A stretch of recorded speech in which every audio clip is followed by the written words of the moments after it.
اللہ الرحمن الرحیم۔ آج کی تراویح میں سورہ سبا، سورہ فاطر، سورہ یاسین اور سورہ صافات کی تلاوت کی۔ سورہ سبا میں خاص طور پر ایک مخصوص قوم کا نام ہے سبا، قوم سبا، جو یمن میں آباد تھی، اور اس قوم کی یہاں پر قرآن مجید میں اس قوم کی تاریخی برتری، تاریخی ترقی کا ذکر کیا گیا ہے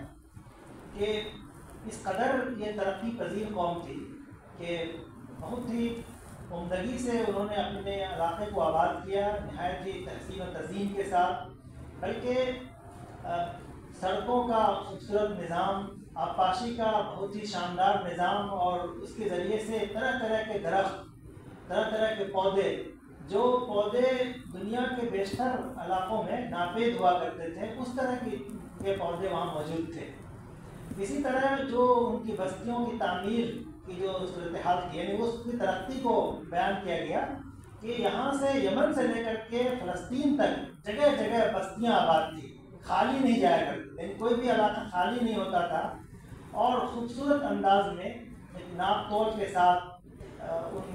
جگہ بستیوں کی تعمیر کی گئی۔ تو کہنے کا مطلب یہ ہے کہ پورے ایک اعلیٰ درجے کا جو متمدن ملک ہو سکتا ہے، متمدن قوم کا جو علاقہ، اور ہر طرف سے گل گلزار، وہ اللہ تعالیٰ نے ان کو ساری چیزیں عنایت کی تھی۔ لیکن ان سے ان تمام نعمتوں کا جو مطالبہ ہوتا ہے کسی بھی قوم سے، وہ یہ ہوتا ہے کہ وہ ان نعمتوں کے بدلے میں اللہ کا شکر ادا کرے۔ تو انہوں نے فَأَعْرَضُوا فَأَرْسَلْنَا عَلَيْهِمْ سَيْلَ الْعَرِيمِ، کہ انہوں نے اس سے اعراض کیا۔ تو ہم نے جو انہوں نے ایک ڈیم بنا رکھا تھا، بہت بڑا بند، سد معارف کے نام سے، العرم کے نام سے، تو وہ بند ہی ٹوٹ گیا، اور سیلاب اس قدر بڑا بھیانک سیلاب آیا کہ پورے کو بہا لے گیا، اور سارا کا سارا سمندر اور نہر کا نظام، پانی کا نظام سب کا سب ختم ہو گیا۔ اور جو ان کے جو ایسے جنت نشان باغات تھے، وہ تمام باغات اس سیلاب کے وجہ سے، سیلاب کے بعد ایک خودرو چند معمولی جو پودے ہوتے ہیں اس میں وہ بدل گئے، بیری کے پودے، کیکڑ کے پودے، ببول کے درخت، اس طرح کی چیزوں میں وہ بدل گئے، اور ان کا سارا تمدن ختم ہو گیا۔ تو اس کی بنیادی وجہ یہ ہوئی کہ انہوں نے اعراض کیا۔ اس سے ایک طرح سے آخرت پر بھی دلیل ہے۔ دوسری بات یہ بتائی گئی کہ اس سے یہ بھی نکل کر آتا ہے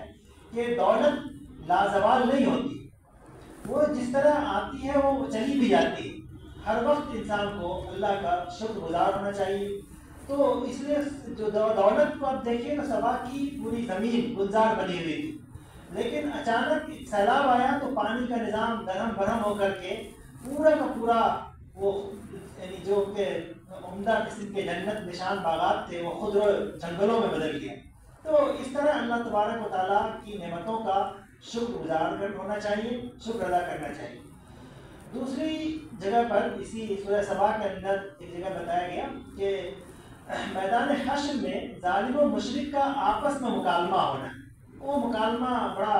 اہم ہے، اور اس میں بہت ساری ایک عمدہ نصیحتیں ملتی ہیں۔ قرآن مجید میں اس طرح کے مکالمے کئی جگہ پر بیان کیے گئے ہیں۔ یہاں پر یہ مکالمہ جو ان میں سے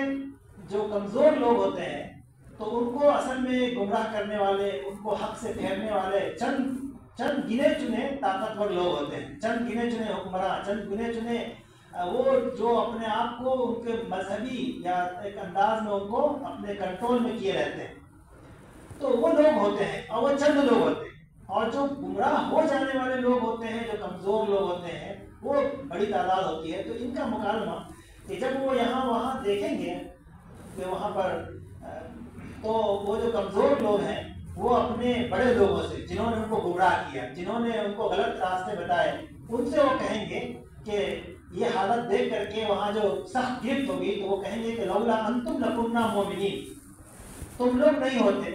تمہاری بدماشی، تمہاری گمراہی، ضلالت ہمیں گھیرے ہوئے نہ ہوتی، اور تمہاری اندھی تقلید، ان بھکتی میں ہم نہ پڑے ہوئے ہوتے، تو ہم مومن ہوتے، ہم ان رسولوں کی بات کو تسلیم کر لیے ہوتے جو حق کی تعلیمات لے کر آئے تھے۔ تو پھر وہ جو بڑے لوگ ہیں، جو ان کے مستقبرین ہیں، وہ کہیں گے جواب میں کہ بھائی ہم نے تو تمہیں مجبور نہیں کیا تھا، ہماری طاقت کا سرچشمہ تو تم خود بنے ہوئے تھے، ہمارا نعرہ تم ہی خود لگاتے تھے، ہمارا کام تم چلاتے تھے، تم اگر ٹیکس نذرانے اور اس طرح کی چیز نہ دیتے تو ہم تو ختم ہو جاتے، ہمارے نعرے اور ہمارے جھنڈے تم لے کر ناچ نہیں رہے ہوتے تو ہمارے کو پوچھنے والا نہیں ہوتا۔ تو یہ سارا کام جو ہمیں جو گمراہ کرنے یا تم کو راہ حق سے بھٹکانے کے لیے جو ہمیں طاقت ملی وہ گویا تم ہی نے فراہم کی۔ تو ہماری فوج بنے نہ ہوئے ہوتے تو لوگ ہمارے ہاتھ کو پکڑ لیتے اور ہم سے سوال کرتے کہ تم اس طرح کیوں گمراہ کر رہے ہو، کون تم غلط پروپیگنڈا پھیلا کر کے لوگوں کو غلط راستے پہ لے جا رہے ہو۔ لیکن چونکہ تم نے ہی ہمیں موقع دیا، تم نے ہی ہمیں طاقت فراہم کی، تم نے ہی ہماری مدد کی، تو آج تم اپنے انجام کو خود بھگتو، ہم تو خود پھنسے ہوئے۔ تو بہرحال مزید یہ کہیں گے کہ وہ پھر کمزور لوگ پھر کہیں گے ارے تم تو رات دن ہماری اس سازش میں لگے رہتے تھے، رات دن اس پروپیگنڈے میں لگے رہتے تھے کہ ہم حق کے دامن کو چھوڑ دیں، بل مکر اللیل والنہار استأمروننا ان نکفر باللہ، تم رات و دن اس سرگرمیوں میں لگے رہتے تھے کہ ہم اللہ کا انکار کریں، رسول کا انکار کریں، کفر کریں، شرک کریں، تو تم تو ہمیشہ کوئی نہ کوئی تدبیر لاتے تھے، کوئی نہ کوئی نعرے بلند کرتے، کوئی نہ کوئی لوگ گمراہ کرنے کا راستہ اختیار کرتے اور ہم مجبوراً اختیار کر لیتے۔ تو بہرحال وہاں پر جواب آئے گا کہ ندامت اور شرمندگی ہوگی، وہاں کوئی چارہ نہیں ہوگا، اور فرمایا گیا کہ ہم ان کی گردنوں پر توپ ڈال دیں گے، اور ایسے لوگوں کا انجام یہی ہوتا ہی ہے۔ اس کے بعد پھر آگے بتایا گیا کہ ہر انسان کا اگر اللہ تبارک و تعالیٰ انسان کے معمولی اگر ہر جز پر ہر عمل پر گرفت کرنا چاہے تو کوئی بھی انسان، بلکہ انسان ہی نہیں کوئی بھی مخلوق اس دنیا پہ اس زمین پہ رہنے کے لائق نہیں رہ جائے گی۔ اللہ تبارک و تعالیٰ اگر تمام انسانوں کا اس کے ہر عمل کا مواخذہ کرنے لگے تو سب گرفت میں آ جائیں گے، کوئی نہیں بچے گا اور سب کے سب پکڑے جائیں گے۔ تو فرمایا گیا کہ وَلَوْ يُؤَاخِذُ اللَّهُ النَّاسَ بِمَا كَسَبُوا مَا تَرَكَ عَلَىٰ ظَهْرِهَا مِن دَابَّةٍ، کوئی بھی زیرو، کوئی بھی جاندار اس زمین پر اس دھرتی پر رہنے کے لائق نہیں رہ جائیں گے، لیکن اللہ تبارک و تعالیٰ ایک مہلت دیتا ہے۔ تو اس سے یہ سبق ملتا ہے کہ ہمیں اپنی خامیوں پر، ہمیں اپنی کوتاہیوں پر ہمیشہ نظر رہنی چاہیے، اور ہمیں بہت زیادہ چند اعمال پر اترا کر اپنے آپ کو بیٹھ نہیں جانا چاہیے، بلکہ ہماری بہت ساری لرزشیں ایسی ہو جاتی ہیں کہ اگر اللہ تبارک و تعالیٰ گرفت کر لے تو پھر ہمارا بچنا ناممکن ہو جائے گا۔ تو اللہ تعالیٰ سے ہمیشہ دعا کرنا چاہیے کہ اللہ تعالیٰ ہمیں آسان حساب لے، ہمیں اس طرح کی گرفت سے بچائے۔ آخر میں قیامت کے روز کی ایک بات یہ بتائی گئی کہ اس دن اعضائے انسانی خود انسان کے خلاف گواہی دیں گے۔ یہ مضمون قرآن مجید میں کئی جگہ پہ بیان کیا گیا ہے۔ تو اس میں یہ بتایا گیا کہ یہاں پر سورہ یاسین کے اندر کہا گیا کہ انسان چونکہ جب انسان اعمال میں کمزور ہوتا ہے اور وہ دنیا ہی میں دھرم رہا ہے، تو اس شروع سے ہی جس وقت جانکنی کے عالم میں ہی جب موت کا فرشتہ اس کے پاس پہنچتا ہے، اسی وقت سے وہ الٹی پلٹی حرکت کرنا شروع کر دیتا ہے۔ وہ کہنے لگتا ہے کہ ہم تو کچھ نہیں کرتے تھے، ہم سے کوئی برائی آج تک ہوئی نہیں، ہم سے کوئی گناہ ہوا ہی نہیں۔ اسے کہا گیا کہ الذین تتوفاہم الملائکۃ ظالمی انفسہم فالقوا السلم، ظالمی انفسہم فالقوا السلم ما کنا نعمل من سوء، کہ وہ کہ ہم تو کوئی برا کام کرتے ہی نہیں تھے، جبکہ وہ کفر و شرک میں ہمیشہ رہے، ہمیشہ غلط کام میں رہے، اللہ کی مخالفت میں ہی رہے، لیکن جب فرشتوں کو دیکھتے ہی وہ ٹال مٹول شروع کر دیں گے، تو وہاں پر بھی وہ ٹال مٹول کریں گے، تو اللہ تبارک و تعالیٰ ان سے کہے گا کہ تم اپنی زبانوں کو بند کرو۔ اب تم زبان خود بخود گواہی دے گی، ہاتھ پیر اور تمہارے کان آنکھ سب گواہی دیں گے۔ اور اس مضمون کو یہاں پر بیان کیا، یہاں پر تو صرف ہاتھ اور پیر کی بات کہی گئی ہے، دوسری جگہوں پر سماعت کی بات کہی گئی ہے، بصارت کی بات کہی گئی کہ ساری کی ساری چیزیں گواہی دیں گی۔ آخر میں حضرت اسماعیل علیہ السلام کے آداب فرزندی کا ذکر کیا گیا ہے کہ جو حضرت ابراہیم علیہ السلام نے جو خواب دیکھا، بلکہ خواب مستقل دیکھ رہے تھے، تو اس خواب میں کہ میں اپنے بیٹے کو قربان کر رہا ہوں، تو یہ خواب انہوں نے اپنے بیٹے حضرت اسماعیل کے سامنے رکھا، تو انہوں نے جو اس خواب کو جو صحیح معنی میں سمجھا،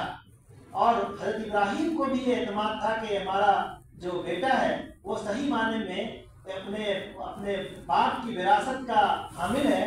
تو حضرت اسماعیل علیہ السلام نے بھی یہ سمجھا کہ نبی کا خواب، نبوت کے صحیح مقام کو انہوں نے پہچانا. ایک نبی اگر خواب دیکھ رہے ہیں تو یہ خواب نہیں ہوتا، بلکہ یہ گویا امر الہی ہوتا ہے، اللہ کا حکم ہوتا ہے. چنانچہ حضرت اسماعیل علیہ السلام نے اس بنیادی بات کو سمجھ لیا کہ ایک نبی کا خواب بالکل امر ربانی ہے. تو انہوں نے فوراً کہا کہ یا ابتی افعل ما تؤمر ستجدنی انشاءاللہ من الصابرین، کہ میرے باپ جو کچھ بھی آپ کو حکم دیا جا رہا ہے یہ خواب ہی نہیں ہے، یہ خواب ایک حکم کے طور پر ہے، یہ اللہ کا حکم ہے، لہذا جو دیا جا رہا ہے اسے آپ کر گزریے. یہ ابراہیم حضرت اسماعیل علیہ السلام کی جو اطاعت ہے اپنے اور ایک معرفت جو ان کو حاصل تھی اور اس کا ذکر کیا گیا ہے.